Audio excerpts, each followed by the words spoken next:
આજે જિલ્લા સંકલનના મહત્વના આગેવાનોની મીટિંગ બોલાવી છે. હમણાં દરેક તાલુકામાં તાલુકા કોંગ્રેસ સમિતિના પ્રમુખોએ હમણાં મીટિંગ બોલાવી છે. ત્યાંથી કંઈક લેટર બી લખીને આવશે. આજે જે ગઠબંધનમાં આપને સીટ ફરવાઈ છે, મીડિયામાં આને બધું ચાલી રહ્યું છે, એમાં આ જિલ્લામાં એક ડેડિયાપાડામાં જ ખાલી એનું વર્ચસ્વ છે.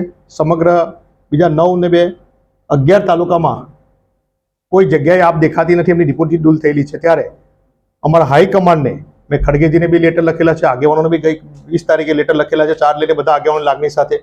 તો જે આગેવાનો આવી નથી શક્યા છે સંકલનમાં, ટેલિફોનિક એમને બી સંમતિ આપેલી છે.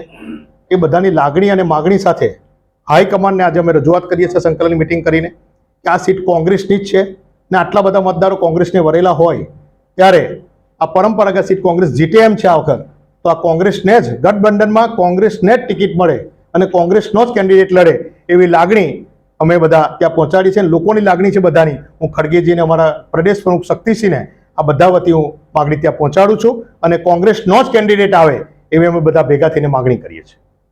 મીડિયાના અહેવાલ પ્રમાણે જો વાત સાચી ઠરે આમ આદમી પાર્ટીનો ઉમેદવાર રહે તો તમારું શું સ્ટેન્ડ રહેશે કોંગ્રેસ?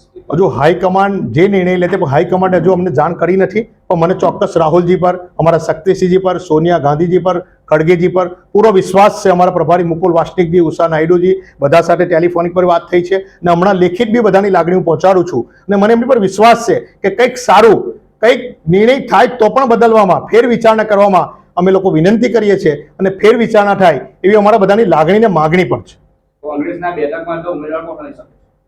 એ ઉમેદવાર હાઈકમાન્ડનો નિર્ણય છે કે કોને ઉમેદવાર બનાવવો. આપના તરફથી કોઈ ભલામણ થયું? ના, અહીંયાથી હજુ ભલામણ થઈ નથી, પણ ઉમેદવાર લોકસભા માટે જેને માગણી કરી એ લોકો હાઈકમાન્ડ નક્કી કરશે કે કોને ઉમેદવાર બનાવવું. ફાઇનલ થઈ ગયા પછી જો ચેટર ફાઇનલ થાય તમારું સ્ટેન્ડ શું રહેશે જિલ્લા પર? હજુ ફાઇનલ થયું નથી. અમારી લાગણી ને માગણી પણ મને વિશ્વાસ છે મારા હાઈકમાન્ડ પર કે ચોક્કસ ફેર વિચારણા કરશે અને નિર્ણય બદલશે અને કોંગ્રેસનો જ કેન્ડિડેટ આવશે એવો મને વિશ્વાસ મારા હાઈકમાન્ડ પર છે.